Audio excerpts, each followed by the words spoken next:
Okay, Assalamualaikum warahmatullahi taala wabarakatuh. Nama saya Muhammad Ihya Ulumuddin bin Muhammad Tahrim.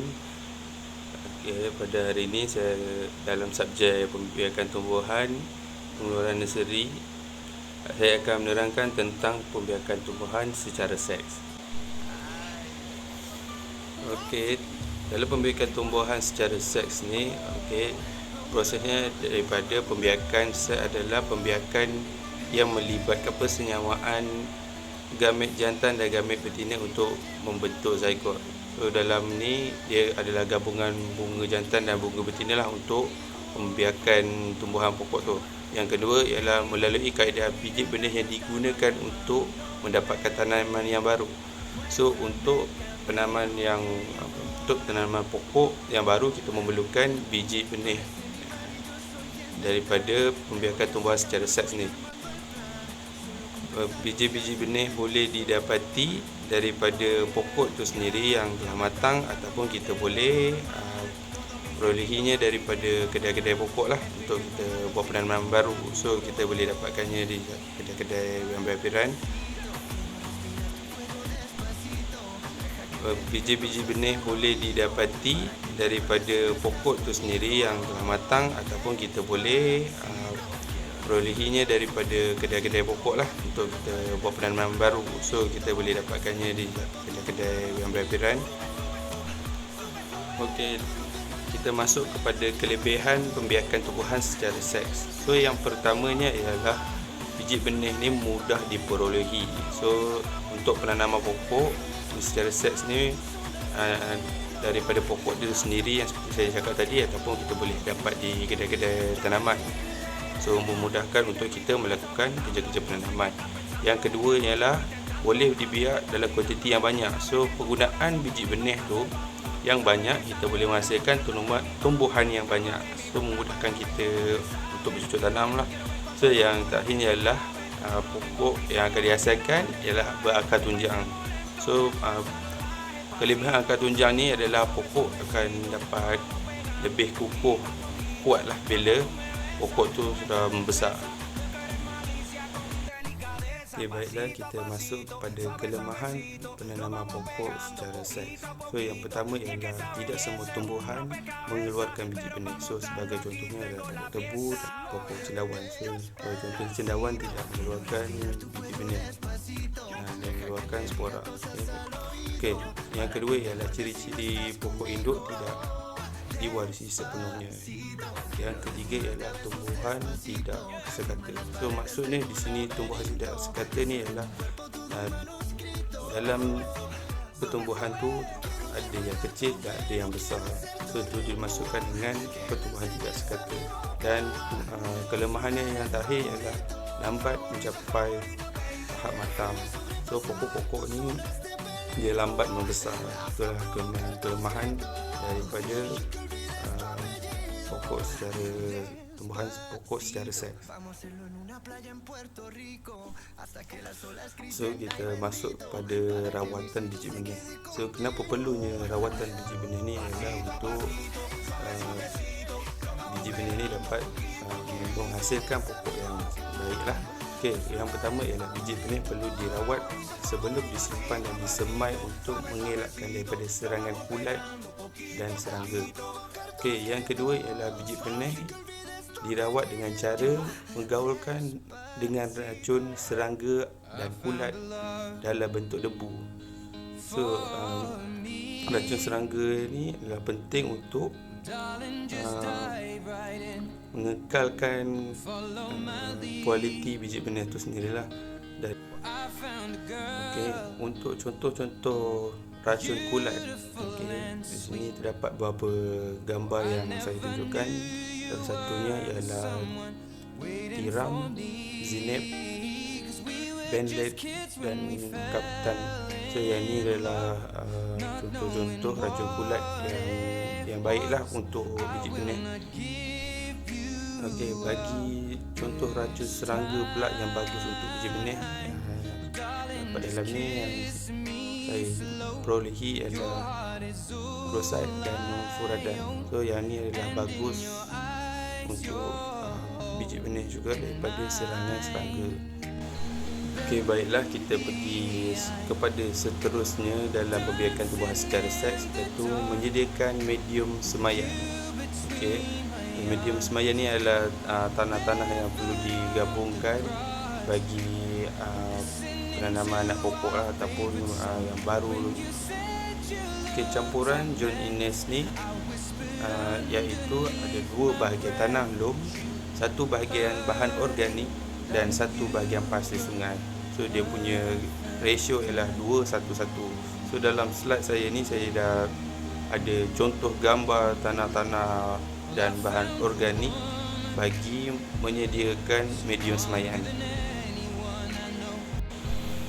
Okey, kita pergi kepada slide yang seterusnya ialah penyediaan kotak semayan. Okey, yang pertama ialah kita perlu tutup lubang saliran dengan serpihan pasu atau batu untuk elakkan medium pasir keluar semasa penyiraman. So yang ni adalah perlu supaya tanah tu tidak berkurangan lah daripada tapak semayan. Okey, yang kedua ialah isi campuran medium sehingga 2 hingga 3 cm dari permukaan kotak semayan. So dari sini kita tidak menggunakan tanah semayan yang banyak lah bagi penanaman biji benih, supaya anak pokok tu mudah untuk tumbuh. Dan langkah terakhir ialah kita perlu ratakan lah kawasan semayan tu. Kita perlu ratakan kotak semayan tu bagi kelihatan lebih cantik lah dan teratur. Setelah kita menyediakan tapak semayan dan gabungan tanah tadi, kita masuk kepada penyemaian biji benih besar. So yang pertama ialah biji benih besar seperti Helianthus ataupun dikenali sebagai pokok bunga matahari, dalam sekurang-kurangnya 2 hingga 3 cm lebih dalam daripada saiz garis pusat buncit benih tersebut. So kenapa ialah 2-3 cm adalah untuk anak pokok tu dapat tumbuh lah. So kita tidak tanam terlampau dalam agar kita takut menyukarkan tumbesaran anak pokok tadilah dalam tapak semayan. Okey, baiklah, kita pergi kepada next slide, pembiakan tumbuhan secara seks, iaitu penjagaan tumbuhan di tapak atau kotak semayan. Okey, yang pertama ialah kita perlu siram 2 kali sehari pada waktu pagi dan lewat petang, sama ada secara manual, sistem rejisan, permukaan atau kapilari. So kenapa perlunya kita menyiram anak pokok dalam kotak semayan ni adalah untuk biji benih tadi melalui sumber air bagi melakukan tumbesaran anak pokok. Okey. Yang kedua ialah kita perlu merekodkan tarikh semayan. So sebagai contoh, kita tanam pokok hari ni, kita perlu tahu sudah berapa hari dah kita tanam pokok tersebut. Yang kedua ialah tarikh bercambah.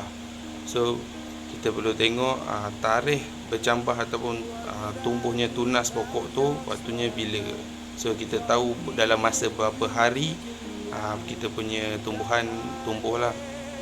So yang ketiga adalah bilangan biji benih dia bercambah pada setiap minggu. So kita ada pengiraannya ialah peratusan percambahan sama dengan bilangan cambahan darab 100 bahagi dengan bilangan semayan.